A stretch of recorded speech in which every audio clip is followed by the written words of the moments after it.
कुछ अकुल मां कम वठो। हिन उम्र में हाणे मां शादी कंदुसि। हाँ मूंखे खुद न खयो आहे। तो हिक मां जान छॾाइण जे लाइ परेशान आहे, वरी ॿी मुसीबत आणींदुमि घर में। बाबा अकुल कर, अम्मा तोखे ॾाइण थी लॻी। हाँ पुट मिर्चू, तू सच था चई। मां पिणे जी नज़र में डड़ी ॾाइण आहियां। अम्मा अजायो झड़े के छोती वधाए। बाबा ईअं त न चयो, बाक़ी अदा मिर्चू मथां मयारी न है, उहो त ॿुधंदो ई उबतो आहे। ॾाढा ॻाल्हायो, मां बि ॿुधां, पर इहो ॿुधायो हिते परी खे मोटाइण जी सलाह थी हले या ॿी का ॻाल्हि आहे? जेकॾहिं ॿी ॻाल्हि आहे त मां ड्राया पेर। अजायो तव्हांजे कन ॾेई मथे में सूर पइजी वियो आहे। पुट पिणे में का बि उम्मीद न रखो चङाईअ जी। ही रुगो असां सां तादी करण थो ॼाणे, तादी। शादी? बाबा शादी तो करे, असांजी ॿिया मां थी अचे। बाबा हिन उम्र में ॿी शादी तो करे जा। मुबारक दे बाबा, मुबारक। उन जे हिन मां अॻी ॻाल्हि निकिती न आहे त वरी फटन ते लूण पियो बुरतीअ से। बाबा वकील लॻो वेठो आहे। अदी तूं ॿुधा मां छा चयो? तोखे सम्झाइण माना भित सां मथो टकराइण आहे, भित सां। भत कराइण दे नथा ठहनि।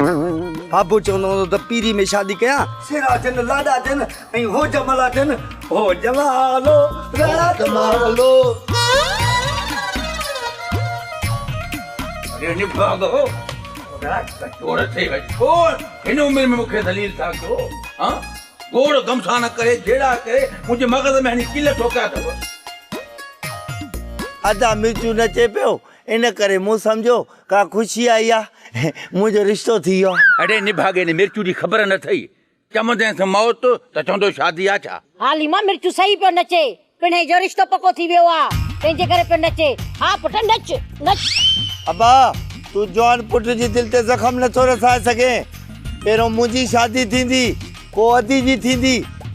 ओए अरे माने जी भी शादी कराए, हक मोहर ॾेई सभिनी मां जान छॾाए, मां वञी गाजी छा जो फ़कीर थी विया। सॼो ॻोठ आहे पर हिते त खोरी खे घुमरी आहे। तोब हज़ारी अहिड़ी आक अलावा दुश्मन कई नथी।